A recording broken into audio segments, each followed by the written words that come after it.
Sir ನಮಸ್ಕಾರ. ಇದೊಂದು 37 ಗುಂಟೆ ಎಕ್ಸ್ಟೆನ್ಷನ್ ಏರಿಯಾದಲ್ಲಿ ಬರುತ್ತೆ, ಕಾರ್ಪೊರೇಷನ್ ಲಿಮಿಟಲ್ಲಿ ಬರುತ್ತೆ. ಇದು ಪಾರ್ವತಿನಗರ ಏರಿಯಾದಲ್ಲಿ. ಇಲ್ಲಿ 10 ಫೀಟ್ ರೋಡ್ ಇದೆ, ಸುತ್ತಲೆಲ್ಲ ಬಿಲ್ಡಿಂಗ್ ಆಗಿದೆ. 37 ಗುಂಟೆ ಜಾಗ ಇದೆ ಸರ್. ಇದು ಫೈನಲ್ 12 ಲಕ್ಷ ರೂಪಾಯಿ ಗುಂಟೆ ಹೇಳ್ತಿದ್ದಾರೆ. ನಾನ್ ಎನಿ ಅಗ್ರಿಕಲ್ಚರ್ ಲ್ಯಾಂಡು. ಈ ಥರ 10 ಫೀಟ್ ರೋಡ್ ಇದೆ, ಸುತ್ತಲೆಲ್ಲ ಮನೆಗಳಾಗಿವೆ, ಇಲ್ಲೆಲ್ಲ ಬಿಲ್ಡಿಂಗ್ಸ್ ಇವೆ. ಇದು 37 ಗುಂಟೆ ಇದೆ ನೋಡಿ.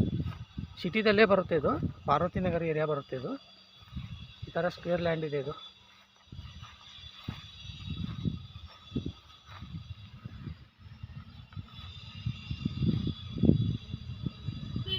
ಕಾರ್ಪೊರೇಷನ್ ಲಿಮಿಟೇ ಇರೋದು, but non any agriculture land. 37 ಗುಂಟೆ ಇದೆ. 12 ಲಕ್ಷ ಒಂದು ಗುಂಟೆಗೆ ಹೇಳ್ತಿದ್ದಾರೆ ಫೈನಲ್ಲು. 1 ಗುಂಟೆ 2 ಗುಂಟೆ ಕೊಡಲ್ಲ ಸರ್. ತೊಗೊಂಡ್ರೆ 37 ಗುಂಟೆ ತೊಗೋಬೇಕು.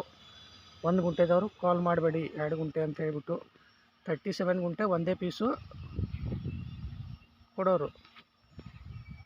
ಎಲ್ಲ ಸುತ್ತಲೂ ಎಲ್ಲ ಲೇಔಟ್ ಆಗಿದೆ. ಲೇಔಟ್ ಮಾಡಿಕೊಂಡು ಏನಾದರೂ ಡೆವಲಪ್ ಮಾಡ್ಬೋದು. ಇದರಲ್ಲಿ ಪಾರ್ವತಿನಗರಲ್ಲಿ ಬರುತ್ತೆ ಸರ್ ಇದು.